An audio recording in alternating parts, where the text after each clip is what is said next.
Welcome to our channel of IGNOU Audiobooks, Indira Gandhi National Open University, Staff Training and Research Institute of Distance Education, STRIDE, Master's Degree Programs, Master of Arts, Distance Education, MADE, First Year.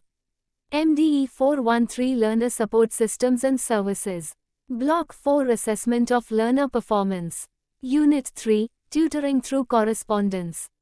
3.0 Introduction. In Unit 2, we gave you an account of the types and levels of communication that take place between a distance teacher and a distance learner. We also suggested the parallels and contrasts which exist between the functions of the conventional teacher and those of the distance teachers. Besides, we suggested why comments need to be written on assignment responses and how to make the comments purposeful. This information, though valuable in itself, is not enough. In order to benefit from it at the operational level, we need to know about the difficulties and the impediments we may face in putting into practice such information and also the means for resolving those difficulties impediments. To achieve this aim, we shall be guided by a few experiments and the conclusions drawn from them. The advantage in doing so is that we will be able to present some supporting evidence for whatever difficulties we may identify and also for whatever solutions we may suggest.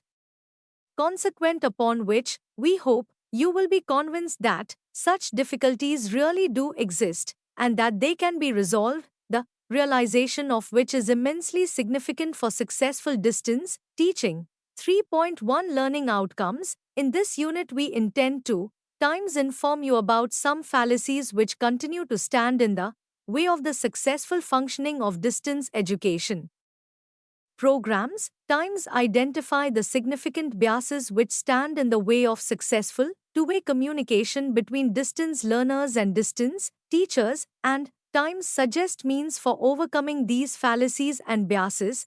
After having studied and worked through the unit, we expect you to times identify the sources causes of the fallacies mentioned above, times identify and explain the biases we have talked about, and times eradicate these drawbacks, fallacies and biases to render the much needed pedagogically purposeful two-way communication. At the operational level, you should comment on assignment responses with the understanding and care which they deserve and thus make your communication with the learners successful, i.e., you should be able to teach from a distance successfully.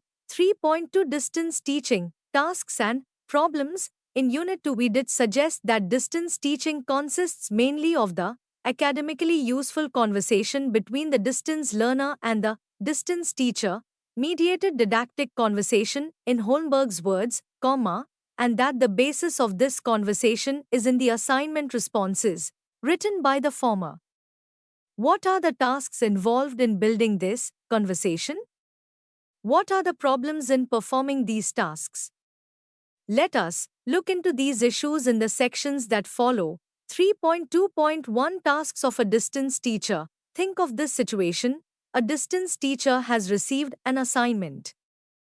Response on the basis of which he/she is to build his/her conversation with the distance learner who has sent it. What is the distance teacher expected to do? I. Compensate for the weaknesses of the unit's lessons and the assignment. 2. Break the isolation of the distance learner. See Unit 2. 3. Sustain the distance learner's motivation. 4. Evaluate and grade the assignment response. We help the distance learner in improving and advancing his/her learning through purposeful comments. And 6. Answer the questions raised by the distance learner. These 6 tasks put together constitute the process of distance teaching. Let us call them the major tasks. Seemingly simple operations. These tasks require reasonable effort. Experience and experiment has shown that to perform these tasks effectively, a distance teacher needs to fulfill certain prerequisites, some of which are operational in nature and some are psychological. In other words, to perform the task of distance teaching successfully, distance teachers have to perform certain basic tasks, which we may call the minor tasks, and also approach their work with a certain required state of mind. If they do not perform the minor tasks, they can't perform the major tasks successfully, and if they do not also approach their work with the required state of mind, they can't be considered successful distance teachers and hence rendering learning through distance ineffective. 3.2.2 Challenges faced in distance teaching. What are the minor tasks which we mentioned above? And what is the required state of mind? These two questions probably come to your mind now. Let us discuss these issues in detail. The best that we can expect from an academic employed by a distance teaching institution is having specialization or expertise in particular subjects. We can't depend on his/her experience as a classroom teacher, for an equation does not exist in terms of job requirements between conventional and distance teacher. Besides, the academic comes from a particular educational culture, and we expect him/her to function in a very different one, a situation which will inevitably result in difficulties. In what we have said, we are making two assumptions which define the problems difficulties which a conventional teacher will face when he/she switches over to distance teaching. Let us put forward this assumption explicitly. A qualified academic, say, a person with an M.A.M.Sc in the relevant subject, trained for or experienced in handling face-to-face teaching and learning situations, i.e. classroom teaching learning, may not necessarily function as a successful and effective distance teacher. He/she needs certain specific skills to do so, too, besides acquiring the skills specifically needed for distance teaching. The prospective distance teacher must overcome his/her unconscious culturally induced bias. 3. If the prospective distance teacher is made aware of those biases, help to overcome them, and also given the specific skills needed for his/her new job, he/she is sure to prove successful as a distance teacher. In assumptions I and 2 above, we have stated the problems which a prospective distance teacher may face, and under assumption 3, we have suggested a solution. Once these problems are resolved with the help of the suggested solution, the tasks listed in subsection 3.2.1 can be performed successfully, i.e. the prospective distance teacher will succeed in distance teaching. To identify these problems, Call 1981 worked with a group of 58 prospective distance teachers, henceforth called trainees, who were adequately qualified in their subjects of specialization and also trained in the techniques of face-to-face teaching. These trainees were made to undergo a 30-hour training program spread over 20 days. The training program comprised lectures, reading assignments, take-home assignments, workshop sessions, discussions, preparation of reports and evaluation of course materials and assignments. The program as a whole was divided into 3 phases: pre-teaching tasks, problems and solutions. Phase 1 presented in this unit. Teaching tasks, problems and solutions. Phase 2 discussed partly in this unit as commenting, and in Unit 3 as grading. Post-teaching tasks, problems and solutions. We shall consider these issues as and when required. 3.3 Teaching through distance as two-way communication. Usually a conventional teacher assumes that, given his/her subject, expertise and training, he/she can teach through the distance mode with the same quality as in a classroom situation. But is this assumption tenable? Does a distance teacher need to perform any pre-teaching tasks? Is there any specific preparation needed for distance teaching? And if the teacher needs this preparation, to what extent would he/she be willing to undergo it?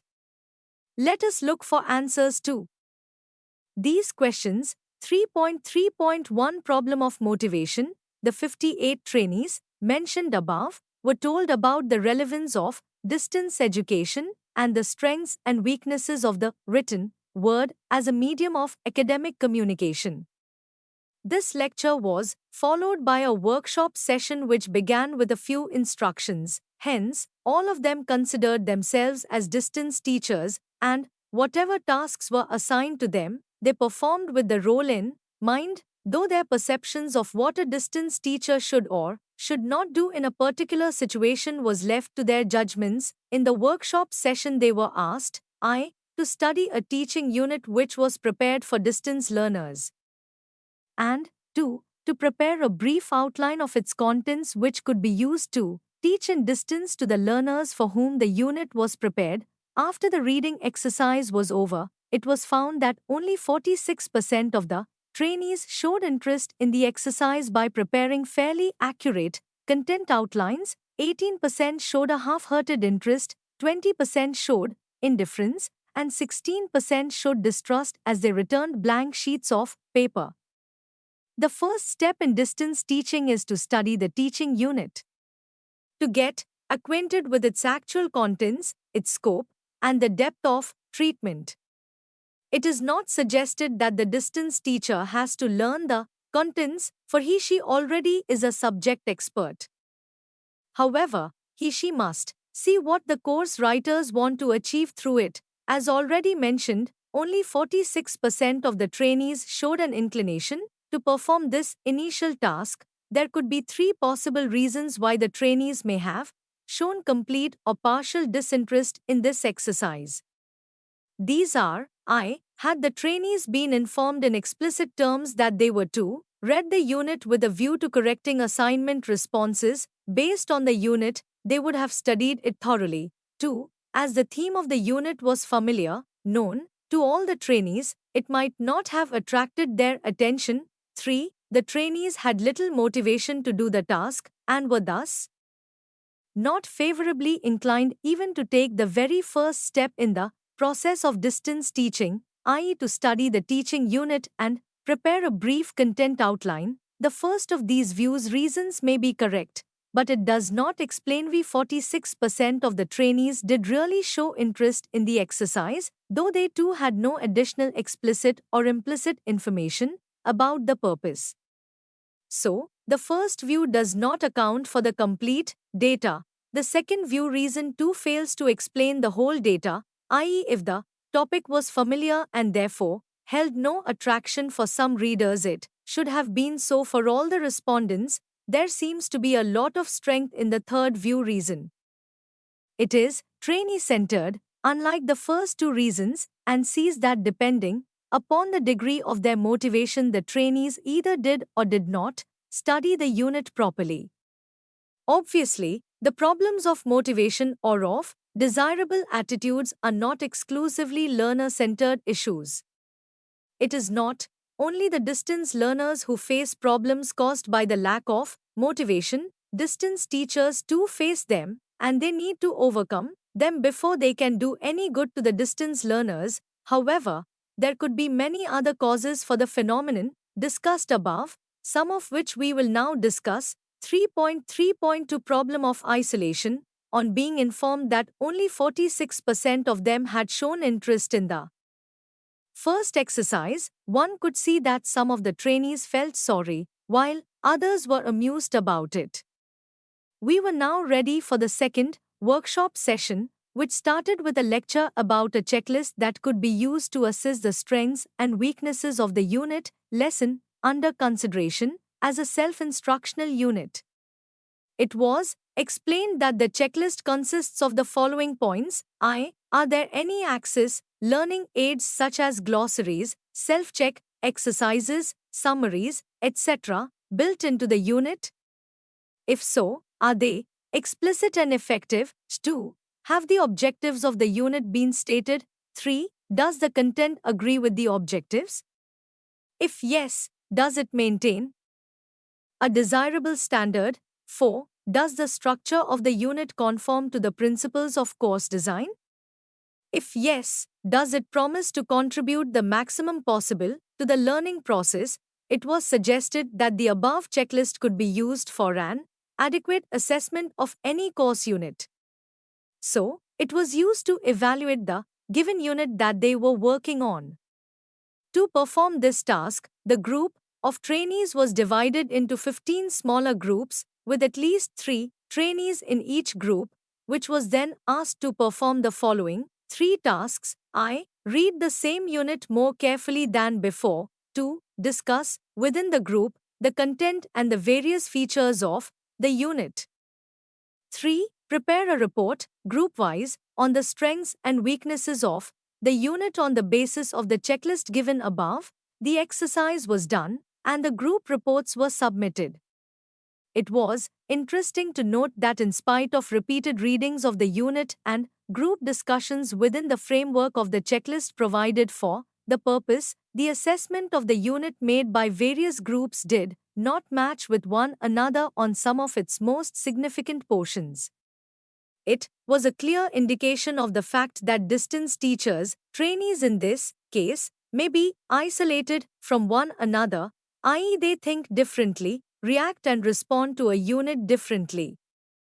Thus, it is not only the distance learners, but also the distance teachers who have to face the problem of isolation. Of course, the nature of isolation in the two cases must differ. Obviously, the various groups interpreted the unit and its structure differently insofar as the points of emphasis in the report prepared by them differed quite clearly, and some of the groups were not ready to change their stand even after they were allowed time once again to discuss the issue amongst themselves. This exercise points to the fact that a distance teacher may take a definite and rigid personal stand about the content, the structure, and the purpose of a unit, and his/her stand may or may not be in agreement with what is intended by those who prepare the unit. This isolation, as indicated by the disagreements mentioned above, is a serious issue. In most of the cases, various distance teachers will be working on the same unit with hundreds of learners. These distance teachers need to interpret the units in nearly the same way, otherwise, different messages will go to different groups of learners. One way to overcome this difficulty is that the structure of the unit be clear, thematic presentation be unambiguous, and that provision be made for giving an adequate orientation to distance teacher wherever necessary. This brings in a strong argument for training distance teachers before they are commissioned for the task of distance teaching. 3.3.3 Problem of study skills from the second workshop described in subsection 3.3.2 above. We moved on to the third workshop, which in effect was an extension of the second one. Now, all the group reports were put together in an open session. The weaknesses of each report were identified, and a better understanding of the structure and the content of the unit was developed by moderating the inconsistencies in them, removing internal contradictions, weeding out some baseless remarks, etc. For example, Group 12 had written that each section of the unit had an adequate range of self-evaluation exercises. Group 3 wrote that the self-evaluation exercises did not cover all the points presented in the unit. After a long discussion, we succeeded in effecting convergence in the course unit writers' views, and the objectives of the unit were used as focal reference points. Consequently, a collectively agreed upon understanding of the structural and thematic components of the unit was accomplished. During this long discussion, it was realized that at least one of the reasons for divergent views and reports was the difference in the level of study skills which the trainees brought into use to prepare those reports. Some of the trainees did not appear to bother about the details, some appeared to interpret words and phrases too literally, some attached as much importance to essential details as they did to non-essential ones. An interesting example, one remarked that there was no spelling mistake in the unit, though such mistakes did exist. There, obviously, no two people can have exactly the same range of study skills, but if the differences in study skills are going to affect the interpretation of units, something needs to be done to help the prospective distance teachers, which, again, points to the proposal that they need to be trained. Once again, we need to remind ourselves that study skills do not pose problems only for learners, they also pose problems for distance teachers. This, however, is not to suggest that conventional teachers do not face these problems. In fact, they face them as well, but we need not go outside the context at this moment. 3.3.4 Summative comments. In this subsection, we have attempted to identify three common fallacies which we need to take note of. It is commonly believed that distance learners face the problems of motivation, isolation, and lack of study skills. With these acceptances, it is suggested that distance teachers must help learners to overcome these problems. However, it is observed that uninitiated distance teachers themselves face the same problems. It is therefore quite possible that an uninitiated distance teacher cannot effectively help a distance learner. It is only a highly motivated distance teacher who can motivate learners. Only a distance teacher who has overcome his/her own isolation can help distance learners in breaking their isolation. Finally, it is only a distance teacher with his/her mastery over a variety of study skills can help distance learners in improving their study skills. These fallacies pertaining to the three factors, motivation, isolation, and study skills, have their roots in the unconscious culturally induced biases of our society of which the teaching community is a part, having grown up in the classroom situation and having acquired the education it provides. The conventional teacher unconsciously develops a few biases, including the belief that the problems mentioned above are exclusively those of the learners. One of the ways to break these biases is to get exposed to them, as we did in our experimentation with 58 trainees. We attacked these biases by slow degrees while exposing their weaknesses one by one. The trainees had to see and be convinced that not all of them would take interest in reading a teaching unit, 2. Not all of them would assess the quality of the unit accurately, and 3. It needs considerable effort to see the teaching unit from the viewpoint of the course unit writers. This attack was reinforced by lectures and discussions arranged in between various workshops. The themes touched upon were time's social acceptability and academic tenability of distance education, times socio-economic significance of distance education, and times the question of equivalence with regard to face-to-face education and distance education. By the end of this first phase of the experiment, the trainees were convinced that in order to interpret a unit from the viewpoint of the course writer, one could not depend exclusively on one's own knowledge of the stated theme of the unit, that the unit needs to be studied appropriately in terms of its theme as well as structure, and that they do face the problems of motivation, isolation, and study skills, which they need to overcome if they want to function effectively as distance teachers. 3.4 Distance teaching. In the second phase of the training program, the trainees were made to work on assignment responses pertaining to the unit they had worked through in phase I, which we have described in section 3.3 above. All the 58 trainees were given A. An assignment on the unit which they had studied in phase I, B. 9 responses to this assignment prepared by 9 different distance learners who had studied the unit earlier and worked on the assignment. Having handed over the copies of the assignment and the 9 responses to all the trainees at the same time, we asked them to teach those 9 learners in a distance mode, i.e., evaluate the response and write whatever comments they thought appropriate.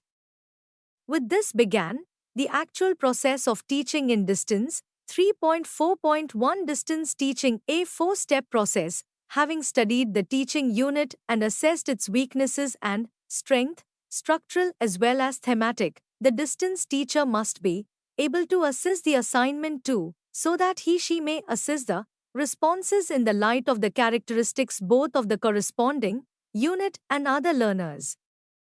The process that follows appears to consist of 4 steps. The distance teacher must understand, from the point of view of the course writer, what the assignment demands from the learner, and build what may be called the assessor's ideal response, AIR, for short. to the problem posed in the assignment. AIR is essentially a hypothetical answer, for the distance teacher is not expected to write it down, though in subjects like mathematics or physics this can also be the real answer. An assignment response, which matches the AIR of the concerned assessor, i.e., the distance teacher, will be rated high. Thus, AIR serves as a measure for the assessment of the various responses the distance teacher receives. 2. Having decided on the AIR, the distance teacher must be able to discover such weaknesses in the responses as might be traced back to the weaknesses defects of the assignment and/or the teaching unit. This ability on the part of the distance teacher is of great pedagogic significance. If the distance teacher is carried away by his/her own AIR, irrespective of the weaknesses of the assignment and the teaching unit, his/her assessment of the response is likely to be biased and most probably the comments made will be lopsided. 3. Thirdly, the distance teacher has to consider the organization aspects of the responses. Here, he must take into account how the response has begun, what the middle is like, and how effective the ending is. Considerations like the logical development of the response, the language used, its correctness and clarity, the presentation of arguments, etc., come under the organizational aspects of the response. Here, again, the distance teacher will depend on his/her AIR.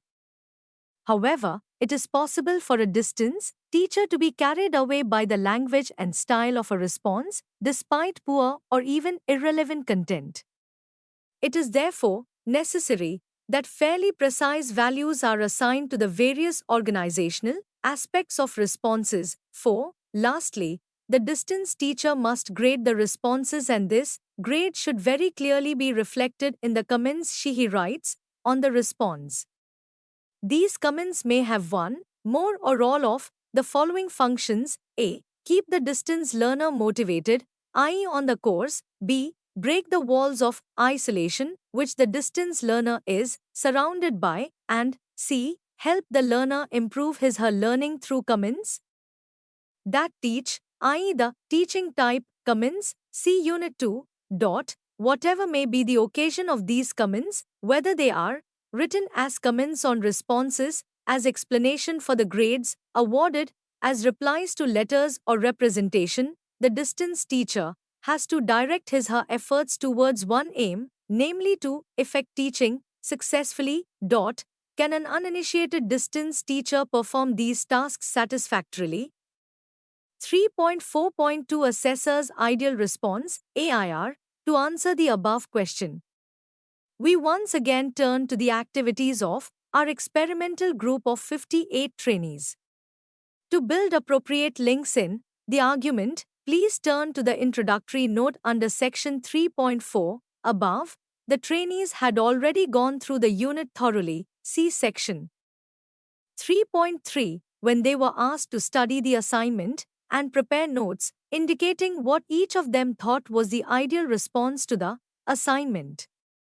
Only 51 airs were collected, as 7 of the trainees did not take part in this activity. It is interesting, even in a sense incredible, that only 4 airs depicted an accurate understanding of the assignment, while the rest touched upon items which were not dealt with in the unit. You recall that all the trainees had agreed to a common interpretation of the unit, see section 3.3, yet when it came to the preparation of the airs they ignored this consensus. Most probably, in an attempt to prepare a good answer response, most trainees depended on their own knowledge of the subject matter while formulating their airs.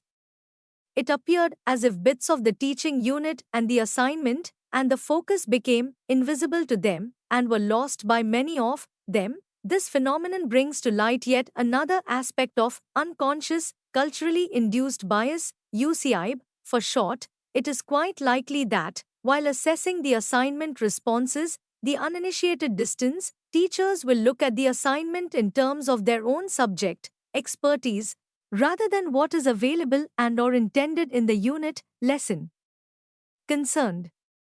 Such a bias must affect both the process of distance teaching, in the sense of making purposeful comments, and the process of assignment, in the sense of grading the responses.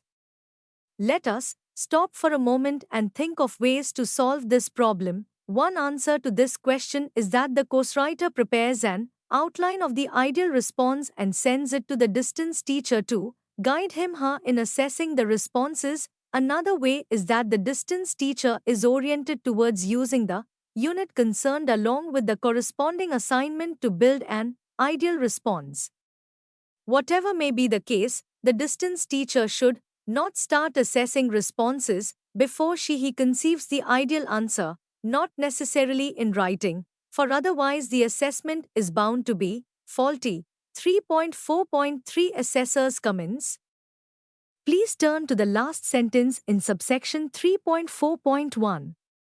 It is a question, to which we replied only partially in subsection 3.4.2. Now, we shall present another part of the answer. After the trainees had finished writing their airs, they were asked to assess and write comments on the first 3 of the 9 responses. This exercise was given ample time and was attended by only 50 trainees. Of these 50, 8 did not write any comments at all. Data on the nature of the comments is presented in the table below. You will notice from the table that out of 222 comments written, 29.8% were hollow comments, 54% were negative comments, the highest among all, and only 3.6% were teaching type comments, 2% positive, and 0.4% constructive multiplier types. Of these, we picked up 87 non-teaching type comments to analyze the variations in the focus of the comments. 30 comments of the negative type, 432 words, attacked the content of the responses. 23 negative comments, 160 words, focused on errors in the language used, and 1 negative comment, 54 words, attacked the organization of the response, and 6 comments, 41 words, were quite rude. It is true that the comments on the content, the language used, and the organization of the responses presented are desirable, as they are pedagogically relevant, but unless they are desirable and constructive, they turn out to be of the non-teaching type and serve no real purpose at all. Some distance teaching may have taken place at this stage, but it is clear that such teaching was not effected consciously. In any real distance teaching situation, the teacher would have gone for global type comments, which does not happen here. What could be the causes of this phenomenon? In the first place, we believe that if an assessor's ideal response is defective, as was the case with many of them in this experiment, see subsection 3.4.2 for details, the comments are bound to be off the point. Secondly, an uninitiated distance teacher, because of his unconscious culturally induced bias, handles assignment responses the way she would mark an exercise book or an examination answer book. In the former case, he marks the mistakes to be looked into by the learner and, if possible, discuss them. In the later case, he puts dashes and crosses here and there and then puts the marks or a grade at the top of the response. In either case, there is no room for any kind of comment, not to speak of teaching type comments. The writing of comments in such case is a rare phenomenon. Thirdly, once again, because of his/her unconscious culturally induced bias, the uninitiated distance teacher feels most concerned with the content of a response and feels satisfied if he marks his/her disagreement or disapproval, that he has to write teaching type and global comments does not appear to him/her to have any importance. However, to draw the above conclusions after just one trial may not be reasonable. Accordingly, we asked the trainees to take up another set of 3 assignment responses, i.e., numbers 4, 5, and 6, for assessment and write comments on them. 3.4.4 Improved didactic communication. Before the trainees started their second exercise, i.e., writing comments on assignment responses 4, 5, and 6, they were instructed, as a rule, to I. Write comments and 2. Try not to write harmful comments. Moreover, each one of the trainees wrote comments, unlike in the first attempt when 8 trainees didn't write any comments at all. This second exercise in writing comments was followed by a series of lectures and seminars covering topics like tutor comments, non-teaching and teaching type comments, the pedagogic and psychological purpose of such comments, the significance of two-way, purposeful communication, and the main role of a distance teacher writing comments to help the distance learner improve his/her performance. We notice that global comments were written for the first time during the third exercise, too. The percentage of teaching type comments went up by 20.7% from 13.5% to 34.2%, and 3. The percentage of negative comments came down by 21.1% from 61.5% to 40.4%. However, the percentage of hollow comments recorded marginal rise, showing that it may not be so easy to do away with them. Besides, even at this stage, no trainee wrote any personal level comments. But more and more experience, we believe, should help the distance teacher overcome these weaknesses. It is evident that uninitiated distance teachers can't enter into purposeful communication with distance learners straight away. They might do so successfully as they get more and more experience, which may take a long period of time. A trained distance teacher, on the other hand, should be able to function purposefully right from the very beginning of his/her career. In essence, the conventional teacher will have to do away with the unconscious culturally induced biases, UIBs, to make his/her way as a successful distance teacher. 3.5 Teaching through technological medium. Technological medium offers two kinds of communication: synchronous and asynchronous. Synchronous communications are those which occur at a time when at least two individuals are available at their own ends through online mode. But in case of asynchronous communication, an individual can respond to information and/or seek information from others while they are absent at their end. Examples of synchronous communication would be online chatting, virtual counseling sessions, etc. On the other hand, communication through wiki, whiteboard, etc. are considered as asynchronous. On many occasions, email communication is also considered as synchronous communication.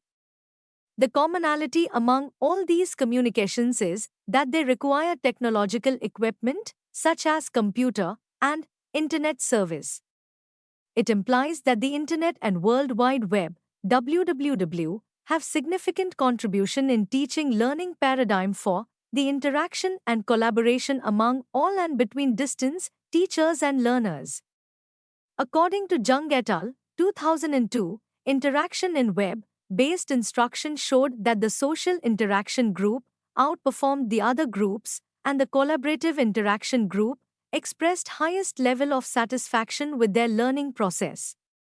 Thus, teaching through technology includes social, collaborative, and academic interactions. Salmon, 2002, says that interactions as activities, task online, can be organized through both synchronous and asynchronous technologies. Further, she expresses that activities, task online, are purposeful to motivate and encourage the participants in serious learning. There are a few tools used while tutoring a distance student through technological medium. These are online chat, 2. Wiki, 3. Email, 4. Discussion forum, video conferencing, 6. Whiteboard, online chat. Online chatting is a real-time business which facilitates learners to have dialogue with their peer groups and teachers for clarification and/or understanding of some facts, issues, or events. According to Panda and Mishra, 2008, online chat may both precede and succeed a discussion forum. Chatting can be used effectively as tutorials on one-to-one basis or in a group situation. with the availability of VoIP and Skype technologies, chats can also be organized using audio and video, and thus participants can organize audio and video conferences in a real-time situation, thereby discussing, debating, and reflecting on a topic. Wiki, Auger et al., 2004, say that wikis are excellent tools for collaboration in an online environment. It enthralls the learners to collaborate and work on the content using a standard web browser. It is a platform where a website and a Word document integrate. The uniqueness of this platform is that even an individual can edit the content without even knowing the HTML uses. A wiki user can add, delete, and edit the contents as and when he/she desires. Further, when a person edits the previous content, the content is never deleted. It is archived and, depending on its necessity, it can be retrieved. This facility helps a tutor to track and assess the students' record on their work on wiki contents. Kress and Kimmel, 2008, expressed that individual learning happens in a wiki due to internal processes of assimilation and accommodation. Email being the priority tool of communication, encapsulates interaction and collaboration among learners and between learners and tutors. This system encourages email facility to interact with mentor.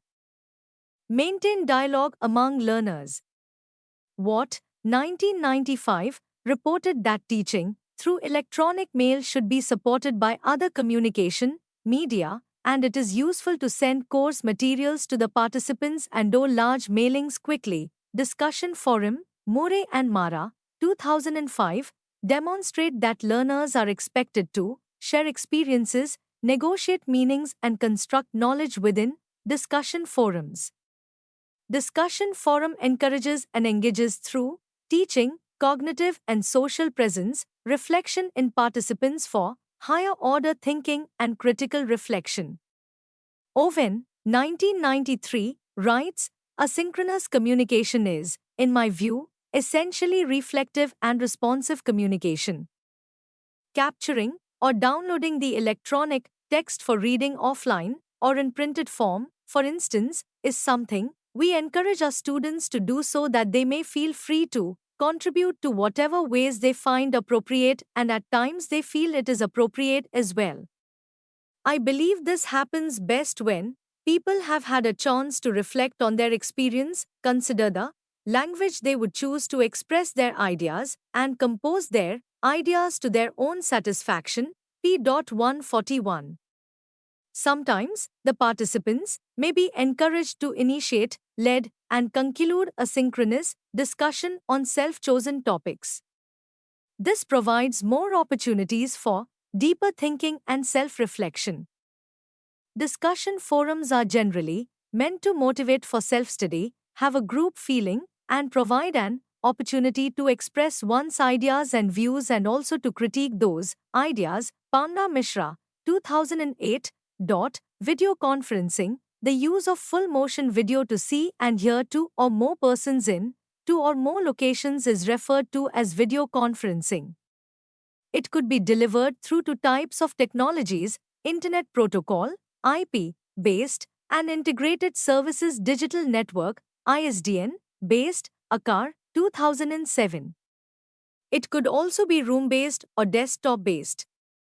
However, with the growth of Internet and WWW, the use of desktop IP-based video teleconferencing has increased in education to provide synchronous visual inputs. Web-based video conference promotes reflection through synchronous communication, narratives, debriefings, one-to-one and group supervision, etc.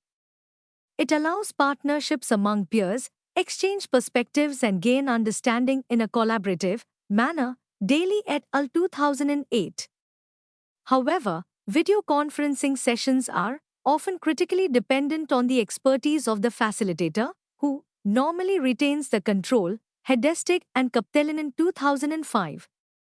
In a study on success factors in video conference mediated instructions, Salem 2005 concluded that technology reliability, learners perceived usefulness of the system and learners benefit in terms of grades and coursework quality improvement are critical to the success of video conference. In a recent study, Stafford and Lindsay, 2007, concluded that the internet-enabled video conferences appeal more to socially oriented students than they do to students with a low social orientation. Fung and Woodruff, 2003, after analyzing the use of digitized video for professional development of teachers concluded that teachers' professional frames, content, subject matter expert, form, teacher technician, pedagogy, master teacher, and media, video producer, allow them to look at video from different perspectives. Thus, the use of video conferencing for CPD would be highly useful for promoting social presence, reflection, and collaborative learning. Also, it is important to note that costs are lower for IP than asynchronous transfer mode ATM based video conferences. Akar 2007. Whiteboard. The use of electronic whiteboard in conventional classrooms is probably the most significant change in classroom learning in the last decade. But, in spite of increased motivation of teachers and students in the classroom, they seem to have little measurable impact on student achievement. Higgins et al. 2007. On the web, Whiteboard is primarily used as an add-on to the synchronous video conferences to create virtual classrooms. The use of Whiteboard or a scratchpad alongside the synchronous communication system allows all participants to see each other, talk to each other, and permits them to share the whiteboard to draw, write, and present prepared materials from multiple sites. Plageman and Gobel 1999. Thus, it creates a classroom-like familiar situation, both for the students and the teacher. The visual medium can promote reflection through collaborative interaction, brainstorming, sessions and group project work in real-time mode. Using the synchronous whiteboard, instructors in a medical education scenario could spontaneously interact with the students. Ounce, 2005, says that the use of synchronous broadcast lesson over the internet is a useful technique for teaching medicine to students residing in remote places. Beaumont Kerridge, 2007, described the system of synchronous conferencing system with whiteboard, voice internet, protocol extended reach, Viper as commercial name, and reported the evaluation of the system as more engaging due to visual appeal, interaction and the web browser capture facility. Panda Mishra, 2008. 3.6 Summary. We identified and discussed a few fallacies pertaining to the notions of motivation, isolation and study skills. We concluded that problems of motivation, isolation or study skills don't trouble learners only, as is commonly believed, but also the distance teachers who need to overcome them to work effectively. Secondly, we tried to emphasize that most of the weaknesses of conventional teachers functioning as distance teachers arise from the biases which conventional educational culture forces on them. We identified some of these biases and suggested ways to overcome them. Finally, we outlined the process of distance teaching, showing what difficulties may arise at different stages of the process and how those difficulties may be resolved. If we turn to the list of items in subsection 3.2.1, namely the tasks of a distance teacher, we notice that we have yet to talk about the problems involved in grading, and 2. Answering the questions raised by the distance learners. We have already discussed grading in Unit 1 and answering the questions etc., i.e. supplemental communication, in Unit 4 of this block. Thank you for watching. We will see you in the next video with the next chapter.